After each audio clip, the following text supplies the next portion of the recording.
Good evening, everyone, and welcome to our live Thursday show with Emergency Encounters. And I am Colleen, and I'm here with the very lovely Jesse. Jessie with the And spooky I'm here background. with a spooky background.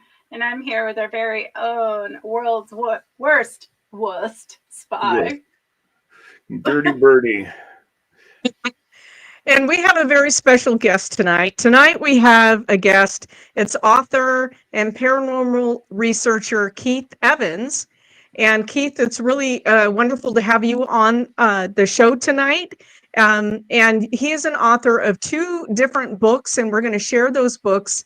I did put the links up in the chat so that people can go directly to the Amazon site to buy his books if you're interested. He has two different books. One's called The Hayes House, Ghosts Are People Too. And the other one is Vampires, Dead or Alive. And yeah, I am really, really interested in talking about your adventures in the paranormal and how you came to write the books and all about your books. Well, thanks for having me on. The book Vampires Dead or Alive was probably a lifetime in progress type study that I was always enchanted with vampires, especially as a young child in middle school. There was a TV show that came on in the late afternoons called Dark Shadows, and one of the main characters was Barnabas Collins. Yes. And that's where my interest in vampires started. And, as I grew and as I got more educated, I was thinking, when I took classes on astronomy and physics and genetics, I was always thinking about, well, that's how a vampire do what they do. And in my book, there's about 11 chapters. It's a short book. It's less than 50 pages, but there's no fluff. There's no big build up to the last sentence that gives you what you want to know. All the information in it's like the meat and potatoes of what you need to know. And I start out by just talking about a certain historical trait about a vampire, like how does a vampire shapeshift? And then I give my theory on how a vampire can shapeshift. And I think they have some type of technology where they can bend space and time. And I think they go back to a time when they were the animal that they wish to be. Say they wish to turn into a bat. They go back to when their soul was in the life of a bat. I think we're all reincarnated many times over. So that's the way the book is. It pretty much explains how vampires do what they do. And most people tell me that they thought they were well versed on vampires, but they never thought about the things I had thought about. I found the book to be very interesting. It is interesting. I'm almost done with it. I have a few pages left, but it's pretty interesting that you bring up some theories that I had not thought about. Like the one you just presented, that we're so most of what we think about is shaped by Hollywood, and people. So what you bring out in this book is completely different. That like if their soul was originally the bat, that's how they're going back and forth. Is that interdimensional? It's kind of it's interdimensional, right? What you're talking about is like being able to jump between. Can you explain a little bit I would more? say probably not interdimensional, but if you could bend space and time, it would be more like a time slip. So if I was at one time a lion, then my soul was in a body of a biological lion, and I could bend space and time back to that period, you would see a lion. And when the vampires do it, they do it so it does not change space and time for anyone else in the room. It only changes space and time locally for their physical body. Okay, it's a concept I'm trying to wrap my head around. What do you guys think of this concept, Jesse, Birdie? It sounds like the TARDIS. except Oh. instead of spaceship, it's a Okay. body. And TARDIS stands for time and dimension relative in space. Okay. Actually, never knew that. It's interesting. So they're actually they are twisting or shaping our reality, is what you're saying. They're projecting something different to us. Is that what you're saying? I'm sorry, I'm having a hard time with this. Are you asking me? Yes, Keith. Okay, what was your question again, please? So you believe that possibly a vampire is projecting or bending our reality, not theirs, ours. So they're presenting themselves how they want to present themselves, but they may not actually, like if they're presenting themselves as a bat, they may not actually be a bat, but they're presenting that image, and that's what we're seeing. Is Well, that right? you're actually seeing them as they bend space and time. You're seeing them at a time when they were actually a bat. Oh, So okay. Okay. So it's fascinating. And yeah, what do you think, Jesse? It's almost kind of like, to me, like a slip in the matrix, kind of. Like, to them, they're back in this time and what they perceive of what they want to be, a bat, for instance. And then, I don't know. I kind of think it's like a slip in the matrix, or like a portal that they come through, and we see them for what they want them, or what we need to see them as. I don't know does that make sense? I guess. I don't know. I'm trying to think. I could see what he's portraying. Yeah, it's almost kind of like the discussion we had about other creatures coming through portals, or like a slip of time, a slip in matrix that they can step to and from, I guess. well, Yeah. with a vampire, they may want to shapeshift because it may suit their needs at the time. For instance, if somebody was coming to kill them with a silver stake, if they could just change into a bat and fly away, the confused person would say, "What happened to the vampire?" So they might do it as a way of saving their own life. And I really feel that there's a possibility that our reality could be a simulation. That is a possibility. I won't rule that out. But if it's a simulation, it's a very good simulation where uh, the actual participants of the simulation have self consciousness, and that's what we have. I mean, when I touch something, I can feel it. I can feel how cold it is. When I lift it, I can feel how heavy it is. I can look at stuff, hear stuff. So, for it to be a simulation, it would have to be a very, very complex, very good simulation. So, I don't think vampires are using a simulation to shapeshift. I think they're just bending space and time. Now, you need something very powerful to bend space and time, whether it be a small black hole or somehow they multiply the ley lines of the Earth to increase energy to bend space and time. But they're doing it just localized for themselves, so they can travel back in time to the animal that they would like to shapeshift into. And I really feel it has more to do with bending space and time and not being a simulation. Sounds like kind of like a reincarnated time slip. Like I used to be a bat, and I'm in trouble, so I can just time slip back to being a bat and use that in the present and do what I have to do, and then at any time go, okay, I want to be back to being me, kind of thing. Yes. That's interesting. That's really interesting. I don't know. It is not a concept that I had ever thought about before. But I guess I haven't spent a whole lot of time thinking about it. The whole concept to me of portals is I mean, it's relatively new, right? Somebody, we just had a comment, and she says, I'll read it to you, Keith, so you don't have to get up close to your phone.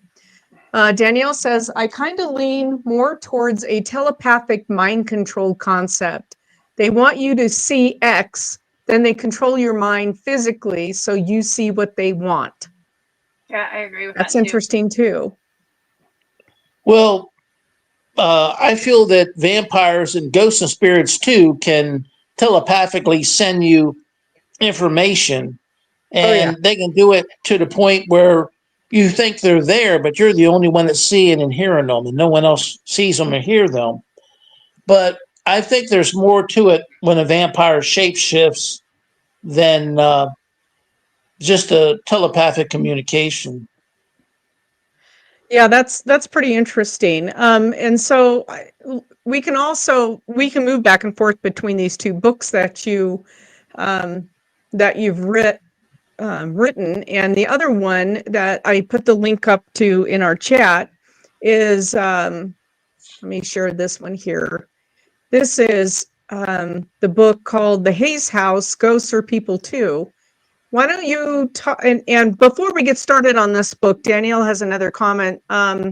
She says, this would also lend into why one person hears or sees one thing and another sees or hears something else. Is that what you're trying to, is that what it sounds to me like you're kind of saying the same thing, Keith. Well, Or, no. I don't think so. Kind of like the Mendel effect, where, Yeah. for instance, if there was a time slip, and in my time slip, the podcast never took place, and then I come back to this time, and somebody asked me, "Hey, that was a really good podcast last night," and I'd say I didn't do a podcast last night.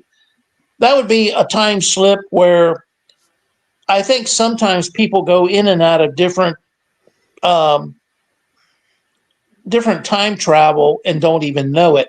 If you do a time slip to, say, a week ago, and you're in your house, you probably might look around and say, I thought I washed those clothes, didn't I? You know, and then, you might go to sleep and then be back a week later. And when you wake up in the morning, you could have swore I had dirty clothes there, but they're not there now. So there can be little time slips that you would not even catch on to, especially if they're short in duration. But I feel that with a vampire, any type of manipulation of shape shifting is done through their ability to bend space and time back to when they were actual animal, or maybe back to the time where they were just a spirit if they want to disappear. Mm-hmm. So, what was your question about the Hayes House Ghost for People too? Well, why don't you go ahead and explain this book? Well, this book is a routine type paranormal research book. I pretty much do a blow to blow of what actually takes place, what I'm actually doing. I took copious notes. For a paranormal researcher, it might be boring to them, but for someone who's never done paranormal research before, they might sit back and say, my God, I didn't know they had to go through all that. But I mainly do like a transcript of each paranormal session. And because I was doing it that way, I kept uh, the sessions down to an hour. So, for instance, every chapter of the book is a location at the Hayes house, Okay. either a room or a porch, except for chapter one. In chapter one, I give the only and brief history about the Buck family, and they're the ones that built the Hayes house in 1908. So the Hayes family moved in 1942, and the last Hayes family member moved out when they sold it in 1996. So that was Kathleen Hayes, and she had lived there about 54 years. So that's the way the book is lined up. It's each chapter is actually about a room or a porch at the house, and I start out the chapter with giving history about that room or that house. For instance, like how the family used the dining room for every Christmas and every Thanksgiving from 1942 until 1996. And then I do the paranormal research where I give almost like a transcript. Well, it's pretty much an exact transcript of what happens, what I say, what I do, what equipment I use.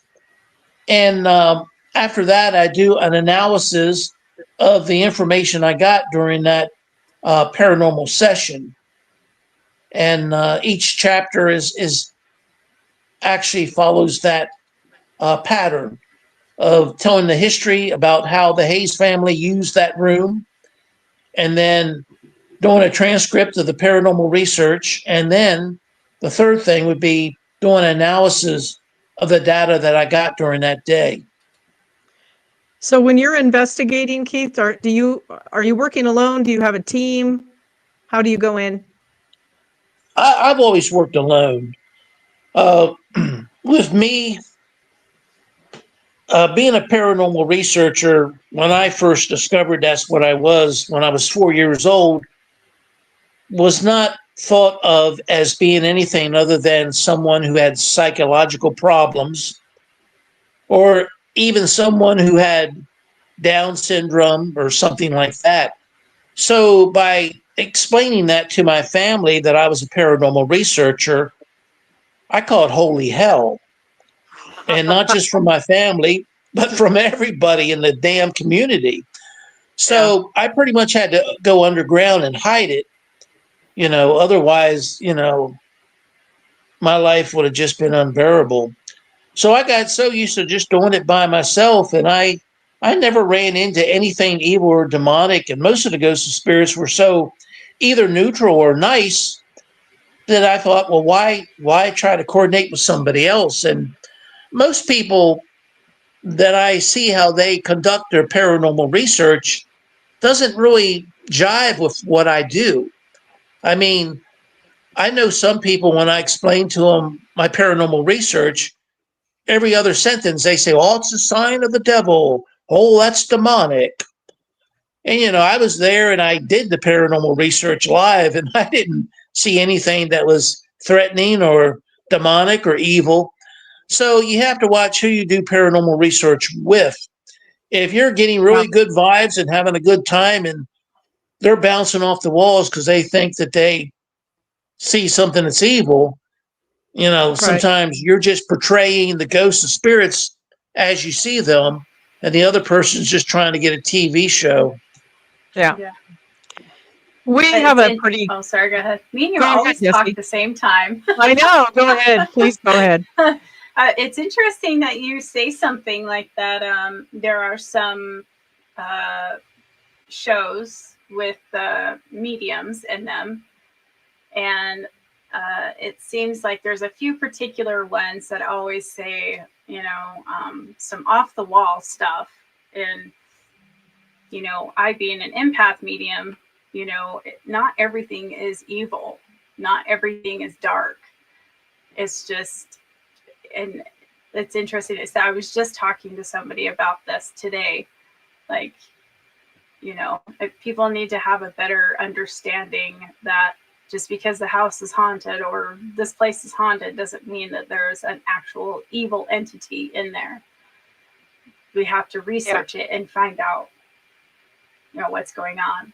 So in all the years, Kate, that we've done our research and worked in this field, we've run across some pretty nasty things. And one that we could maybe classify on that scale of light to dark being the most dark. And it did really attack one night, and we had many, many people there. But we've never, most of the time we always say it's dead Uncle Fred. It's somebody's family member.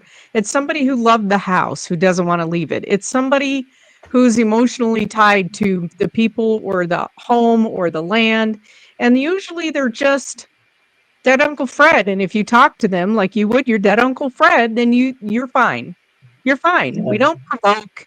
We don't rant and rave. We just want to find out who are they. And it's pretty interesting how many times when they come through, they're so excited to finally speak, either through us or to us with our instruments and our mediums, like Jesse. We have several mediums on our team. And it's like all of a sudden they just start like vomiting stuff. Like they just want to talk. They've been silent for so long. And all of a sudden all this stuff just spills out of them and they can't wait to share. So yeah. That's always So fun. we have go ahead, Bert. That's always fun, isn't it? It's like I haven't been able to talk to anybody in 30 years and now I can. This is great. Yeah. Yeah. We have a good time. We have a really so we don't work alone. We have a team. More for anything else, it's for safety. We don't want. We just don't go anywhere alone. But there's usually it's two or more, right? And then depending on the size and space, we bring in who we need. We do have a demonologist on our team. And he tends to repel things before we get there. And we're like, stop doing that. Let us at least get in the door and figure it out. So, but it's pretty interesting. So on the Hayes house, did you do a lot of historical research before you started on the house? Well, I had some historical research on the individuals that lived at the house because I did another business in Apalachicola, and that gave me some heads up on the individuals that lived at the Hayes house, because the location that was a business, both the Buck family and the Hayes family had owned at different times. So after doing exhausting paranormal research at this one business, they wouldn't give me written permission to write the book. I had already written the book. The book was all ready to publish, and it was devastating because you put time and money into a book, and it's time and money you're not going to get back. So my first book would have been published shortly after I retired in 2016. So the next best thing that I could do would be to go to the Hayes house and ask permission to just write a book and ask permission to do paranormal research. And I gave the owner there a document to give me permission to do that. And it was hard to find the owner because the owner lived out of town. And she was using the house as like an Airbnb and rental space for artists. And the owner herself was an artist. So one day I knocked on the door and the owner came to the door, and I told her who I was and that I wanted to do paranormal research, and would she give me written permission to do paranormal research at the Hayes house and to write a book about it. And she just smiled, and I knew I was in. So she signed, gave me written permission, and that's how my first published book came across. The first book I ever wrote will apparently never be published. So, but anyway, it's ironic that the two families who had owned this business in town also own the Hayes house. Oh, interesting. Yeah, that's I'm just trying to think of other avenues to be able to, other than changing the names, and just explain that you changed the names of the other book. I don't know. You have to. That would be difficult. It would be. I'm not a fiction writer, so that would make it more like fiction. So I would rather just never publish it. Now, who knows? Before I die, if I live to be 100, there might be some local owners that purchase this business, Right. and they might be favorable to me releasing a book, and then I could release the book. When you publish it, you can write about any time period. You just need that present owner to give you permission to publish the book if they're actually own a location that's still present today. If you write about something that burned to the ground 10 years ago, then you don't need anyone's permission. Right.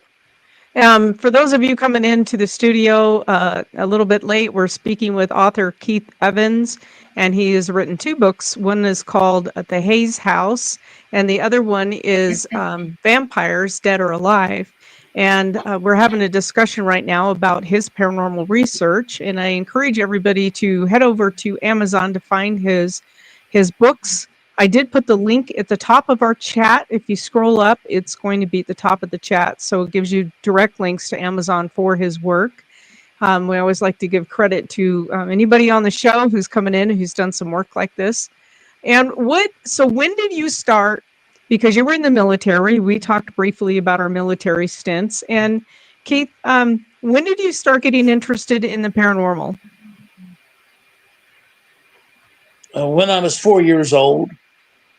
Okay. What happened? Well, I was a empath. I didn't know the term at the time, but I used to go. My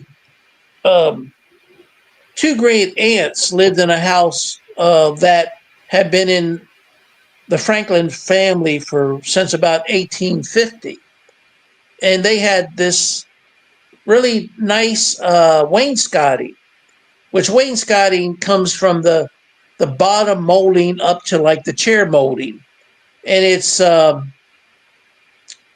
usually highly varnished, clear coat, so you can see the wooden grain.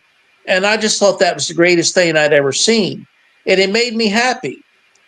So that kind of tied into my parents thinking that something was wrong with me, because if you get highly excited about something and there's no real reason for a 4-year-old boy to like wood, that allowed them to believe that something was wrong with me, whether it be a psychological deficiency like Down syndrome, or whether it be some type of psychiatric condition. So anyway, that's the reason why I had to go underground with my paranormal research. I still did it, but that's how it started out. And I really paid because I lived in Maryland up until, other than a short period of time that I was in the Army the first time in the early 80s, 3 years when I was in the regular Army, I was in Maryland until 93. And from 1964, when I first noticed that I was an empath and told my parents, until 1993, there were people in my hometown that would probably write me off as being a quack or a nut without even trying to get to know me. And I'm glad I left Maryland. You see a place as your home and you want to live there forever. But when I left Maryland, sure, I got treated a lot better. Yeah. I feel bad for people who have that experience, because mine was completely polar opposite, with a mother who was a psychic and a medium and all that. And Jess, what That's was your good. experience like with your abilities? When did you notice you had abilities?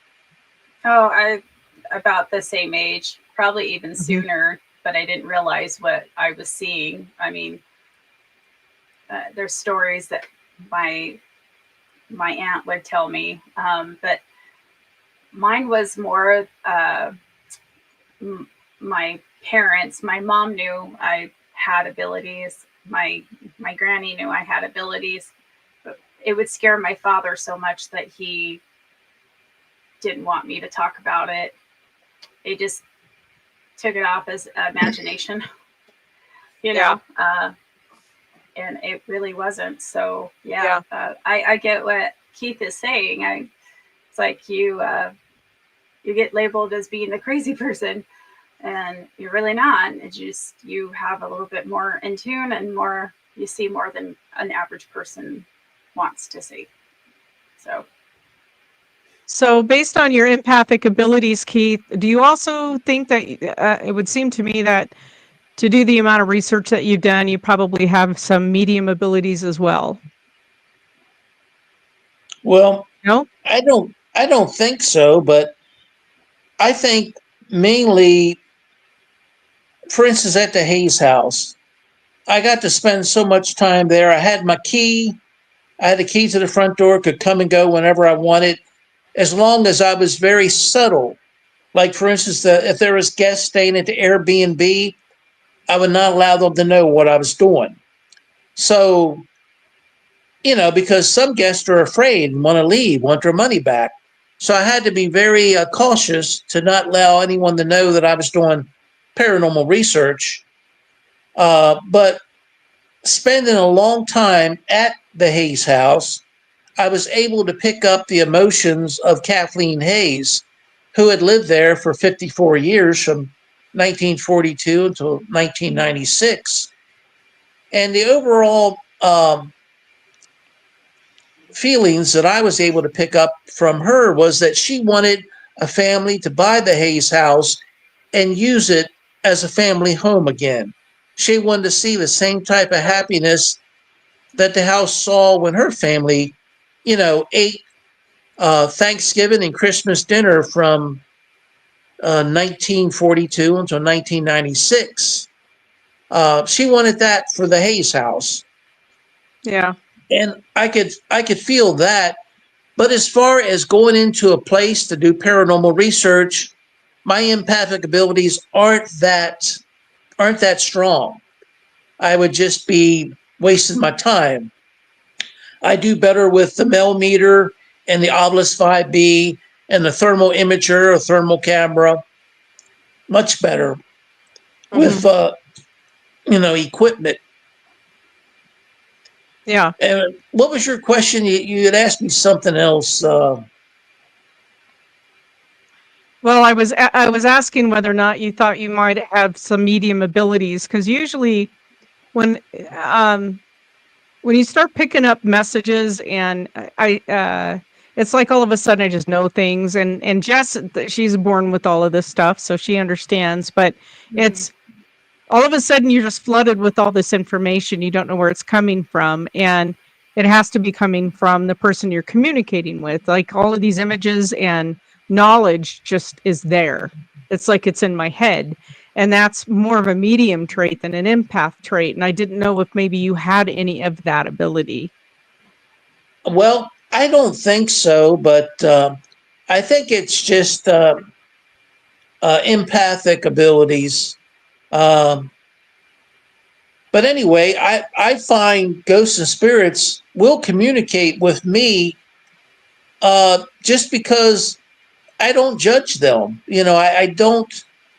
I truly, if they want to flicker the bedroom light off and on for 2 hours, I'll just talk to them and say, "Yep, I know you're there, but I certainly don't know Morse code." And sometimes I think when they flicker the light, they're trying to use Morse code, and usually it'll last for maybe a day or two, then it'll stop. Yeah. But I really feel that it's not a medium. I don't think I have that at all. Okay. And I really feel that probably with my parents acting so harsh towards me and the community acting so harsh towards me as a 4-year-old, my empathic abilities might have been much better if someone would have nurtured me and not made me the bad guy or the crazy guy, but they didn't do that. So my empathic abilities might have been harmed due to me having to go underground. But I think that's all they are. It's just empathic abilities. And Okay. the ghosts or spirits that communicate with me, usually they're bothered about something that's unresolved. For instance, I wanted to do a book on the Margaret Key house. And I was able to see the inside of the house by just telling the owner that it was a beautiful house. And this is before he moved in. He invited me in and showed me the downstairs. And it's got the original wood floor, ceiling, and horizontal wall boards. And it's just a very beautiful house. And at that time, I was working in Houston for the Laboratory of Scientific Services. And I was going back to Houston, and I was in Apalachicola. But when I went back out to my rental car, I had no problems with the seatbelt needs fastening light coming on. And when I got back in the car, the little warning bell came on that there was a passenger in the passenger side, and it said seatbelt needs fastening. And I don't remember. I don't think I fastened it, but I may have. But I knew at that point in time it was Margaret Key. So I just said, Margaret, I'm getting ready to go out of town. I'm going back to Houston. And when we got about 5 miles out of Apalachicola, I said, well, Margaret, you better go back to to your house, or otherwise you have to go along with me to Houston. And at that point in time, the little warning light went off, or the bell that was saying seatbelt needed fastening for the passenger side. There was no passenger there that I could see. So anyway, that weekend, or the next weekend after that weekend, I had a dream, and I figured it was Margaret Key, but I was in the second floor of I would say, from the room that I was in the hallway that I walked out to, it was a older Victorian style house. And I think I was there in the dream. I was showed the house by a realtor agent, but it won't be the first time that I used a realtor agent just to get inside of a house with no intentions of buying the house. But anyway, in my dream, I heard somebody crying. And I thought, well, it seems like the realtor agent's not hearing that at all. So I just walked out of the room.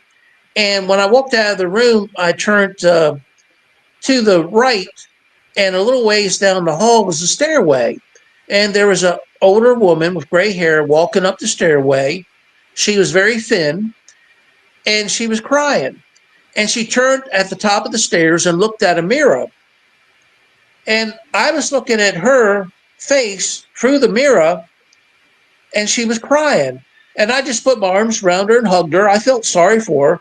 And she just said, I must not. And then that's when I woke up. And every time I went back to Apalachicola, at that point in time, I was working on another book that I was never able to write. But I never got written permission to write that book. When I would go back, I would ask people, I'd say if I went into a restaurant, I'd ask the people working in the restaurant, hey, have you ever been in the Margaret Key house? And I ran across one woman that said, yes. She said, I was, she was like doing housekeeping for Margaret Key for years. And I asked her, I said, was there a mirror at the top of the stairway on the second floor? She said, why, yes, there was. How would you know that? I didn't tell her how, but I said, well, I just heard about it. And I asked her, what's the story behind that mirror? And she said, well, that mirror was like a favorite mirror of Margaret Key when she was alive, and she wanted it to stay with the house. And after she passed away, a neighbor came over, took the mirror, and put it in his house. Oh. And that neighbor was still alive. And I found out that neighbor owned a antique shop in town. And I really felt that Margaret wanted me to at least bring it to his attention that he should put the mirror back.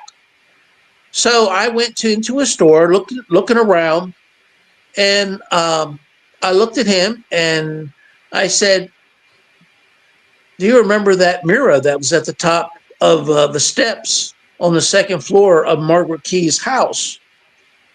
And he just went off. He said, that was mine. I had lent it to her. And when she died, I got it back. He went from like Wow. being really nice storekeeper to being like, "Grrr," Yeah. So anyway, I just thought, I told him what I thought Margaret wanted me to tell him. I didn't tell him anything about my, dream, but I just told him I think Margaret Key would like you to put that mirror back. So I said, you can think about that. And then I left. So I think ghosts and spirits can communicate with you. I guess it's up to opinion on whether people think it's a dream or uh, in some other possible way. But in this case, the dream turned out to be true. And I was able to see a younger photo of Margaret Key. She was an author also, and she wrote for a popular magazine in the 40s and 50s, and I think up until the 60s. And I saw a photo of her, and the face in the photo that I saw was was the same face as the lady that I saw in the mirror. Oh, wow. So anyway, I think that she wanted me to communicate with that guy to let him know. I don't know what good it ever done, but I want my mirror Well, back. That's what yeah, she's saying. yes. Yeah. So even after we pass away, we still have the same thoughts and emotions that we had when we were alive. And I think that if Margaret Key is ever reincarnated, that ghost of spirit may not be available to like give me the dream she gave me. But by her giving me the dream she gave me, it validated my paranormal research by me interviewing other people about the mirror, them saying it was there, and then me going in and talking to the guy who took it and him automatically getting defensive. So that validated the whole dream. Mm-hmm. yeah. Interesting That's pretty stuff. cool. Jesse, you have a lot of dreams, don't you? About Every stuff or day. how? Yeah. Yeah. And is it messages? Yeah. I mean, I do get messages. Of course, everybody has the deja vu dreams, but um, even people at work, I'll have a dream about something that happened at work, and a while later, I'll be like, "Oh my God, I had a dream about this," and they're like, "What happened?" And I can tell them exactly what happened, and not even thinking about it. No sooner than 2 seconds later, the whole situation was happening. So, I mean, I get that. Sometimes I have not so great dreams, with a lot of stuff going on in the world. Um, I do get those very scary dreams of things going on that is actually happening right now. Those are the ones that really, really make me think. I also get visitors in my dreams. Sometimes family members, it just depends. Usually when a family member is coming to see me, something's going on. So, or is going to happen. So, yeah, it's just interesting how she came to you and said, I want my mirror back. I think that's where we're our most vulnerable is when we're sleeping.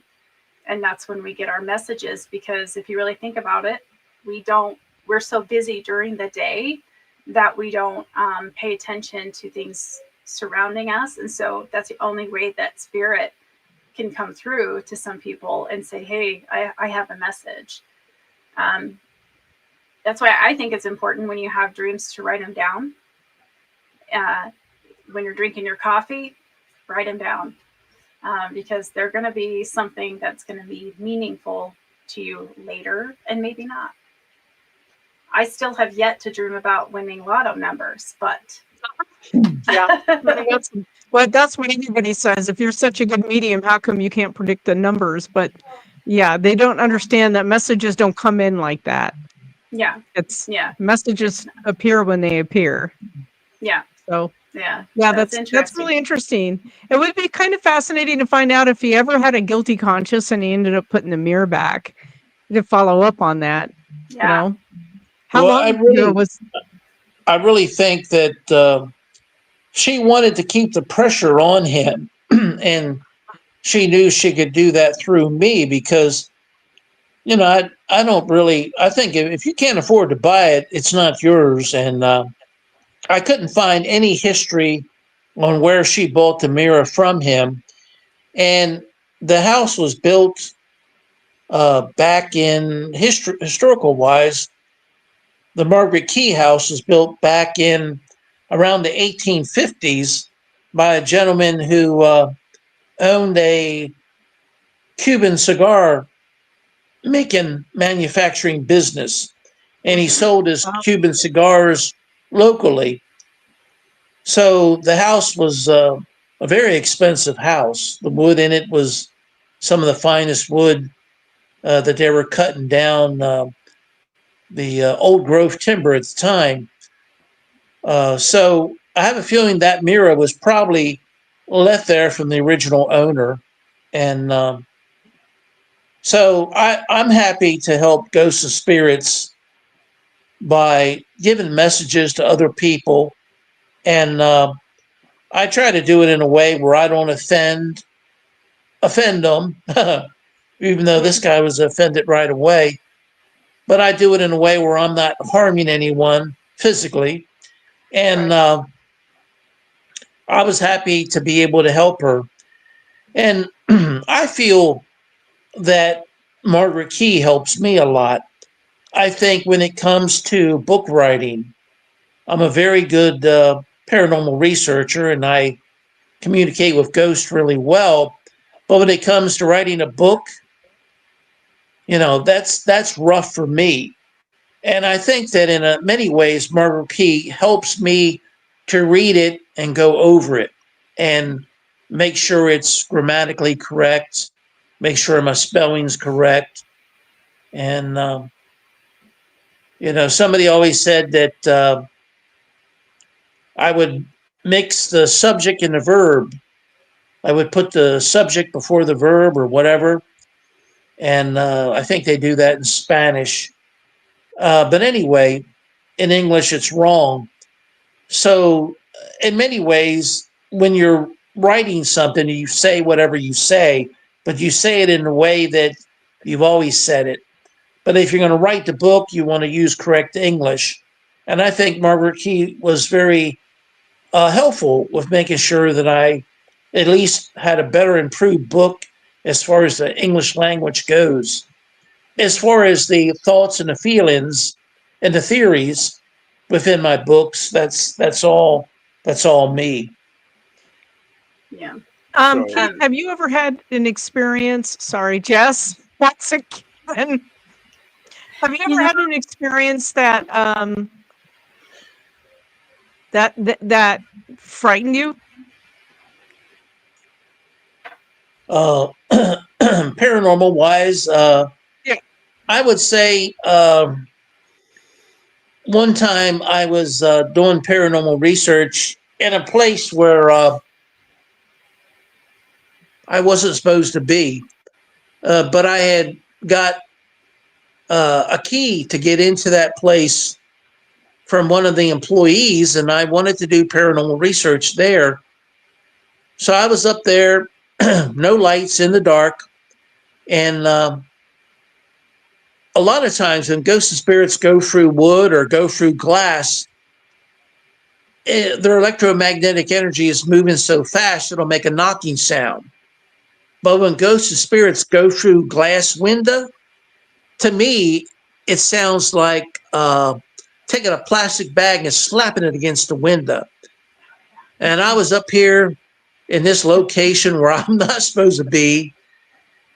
And all of a sudden, I hear a slap against the window. And I thought, oh my God, somebody's broken out the window. I'm going to be in trouble now because I'm up here and I'm not supposed to be up here. And there was no damage to the window whatsoever. But part of the fear was just the fear of I wasn't supposed to be there in the first place. That usually doesn't happen when I do paranormal research. But sometimes you just feel like you got to take a chance. And this one time I did. But I've heard that same slapping sound while doing paranormal research. It's always against a window. It'll just sound like somebody takes a plastic bag and slaps it against the window. And the window's never broken or anything. And I feel it's the tiny, dense packet of electromagnetic energy, which is the soul of your ghost or spirit, traveling close to the speed of light, going from air through that glass of the window back into air. And for us, it sounds like a slapping sound. Now, when they do it through wood or through brick, like if they go through a wall, it'll sound more like a knocking sound. So that's my theory on the knocks and the slaps against the window. It's just a ghost or spirit going through the different mediums. And in chemistry, medium is considered to be gas would be like your air, solid would be like a brick wall, and water would be like a liquid. So ghosts and spirits can go through all that, and it's got its different sounds. Right. So when I'm reading a place, I can just say it's just gas. What's that now? Yeah. I said when I'm reading a place, I can just say it's just gas. Well, see, Just that gas. there's different meanings for each word, and probably different spellings also for the same sounding word. But in chemistry, a medium would be different states Right. of atoms or molecules, and whether it be a gaseous state, a liquid state, or a solid state. And in chemistry, they call that different mediums. So We have some probably the same word, gassy different meaning. we have some gassy team members, but it has nothing to do with mediums. It has everything to do with what they've consumed before our investigation. And that's So- why Birdie, that's birdie. one of the reasons why I like to do paranormal research by myself. You know, it's always fun though, is to catch somebody's gas on the thermal Yeah. because you can see it on a thermal. It's Or fun. like, Dirty, did you eat Taco Bell? One time. I like Taco Bell. One Yeah, time. Me too. Then I left after that. I left a little bit after that, so that wasn't me. Talking about. Allegedly. Oh man, Max said he was sorry. Yeah, I was sorry. Yeah, yeah, that's always fun. But no, I think so. I did everything by myself or with my mom when I was quite young with investigations, and then I did most of my probably adult life by myself, like you did, Keith. I went places by myself. I did a lot of work on my own, just for me, and but I found now that having the team is it's very helpful because there's times when I don't feel real well, and I came down with my dad was he had just was diagnosed with cancer, and I was flying back and forth to Northern California to care for Uh-oh. him, and I got really ill on a plane ride, like caught some bug, right? Like, and it ended up going into pneumonia. And we came up while I was in California. The mayor of Soda Springs got a hold of us and said, "Would you guys like to come into the Enders Hotel, which is a notoriously haunted building here?" And it's something I've always wanted to get into that hotel, and I couldn't turn it down. And I was so sick that the mayor asked a doctor to be with me the whole night on the investigation because they were afraid I was going to die in the hotel. But I wasn't turning that down. But honestly, the energy of the hotel was so overwhelming that it took me It was probably a good 6 months to get back on my feet. It really crashed my immune system. Just being, the hotel was very, very active, and it drains you anyway when you're in a really active place. For me, anyways, Yeah. I find it physically draining, and then having pneumonia on top of it. And I was not going to stop the investigation. We are doing this. And that was the dumbest move I could have made. So now my team knows to kick me in the butt and make me stick on them. So, because I don't like to turn down some of these locations because they're so hard to get into. And then we have really shoddy teams out there that end up closing the door for everybody because they come in and they lie about stuff, or they make Yeah. stuff up, or they're just not credible. And then they've talked themselves in the door, and then the owners get so upset they don't want anybody to come in afterwards. And Right. it's really hard to come in behind the heels of someone who's done that kind of work. So Yeah. I had yeah, the same problem. A lot of people they say that the ghosts and spirits in their house are kind people, treat them well, and a lot of times they don't want a paranormal researcher coming in and giving the ghosts and spirits a hard time, because then when I leave, they feel they'll have to put up with whatever's left over. But right. they just don't know me. I'm not like that, but there are other paranormal researchers who are like that, and they run it for us. Mm-hmm. They do. We never, if we're going into a private home, even a place of business, but more so in a private home, we make sure it's nice and calm before we walk out the door. And then if there's any problems whatsoever, we're right back to help them. But we usually, because we've done this for so long, we know how to calm that energy down. But normally, if people know we've had, and Justin and Bertie know this, we've had clients call us terrified of the activity in their home. By the time we get done, they want to join our team because we find out it's not scary to open that line of communication in their home with who's there occupying that space with them, as long as we're not inviting, right? But somebody's in there, and we can try to find out who it is, and then they're so intrigued. They're like, oh, okay. So then we tell them how to communicate with this person, and then they start that open line of communication there. And then, yeah, by the end of the night, I don't think there's any client we've left fearful. And that's the That's key. good. You don't leave them fearful. You can't do that to people. So, yeah. Well, Keith, this has been wonderful, and we really thank you for coming on. I'm going to be getting the second book, The Maze House, and thank you so much for coming on to the show.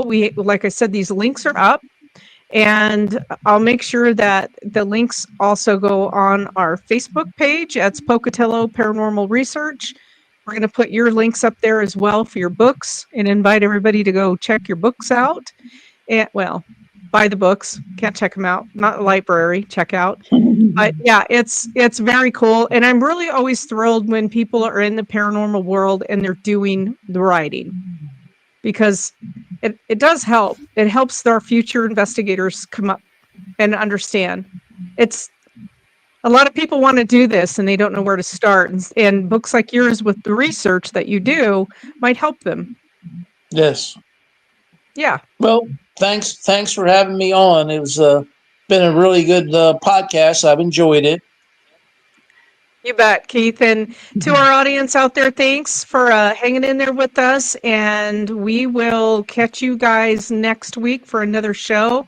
And we're working on another author for you. So I don't know if we'll have her next week, but we're going to try. Anyway, we love what we do, and we look forward to chatting with you guys again, and y'all have a good night. Keith, hang out, and we're going to end the stream, and we'll be right back. All right.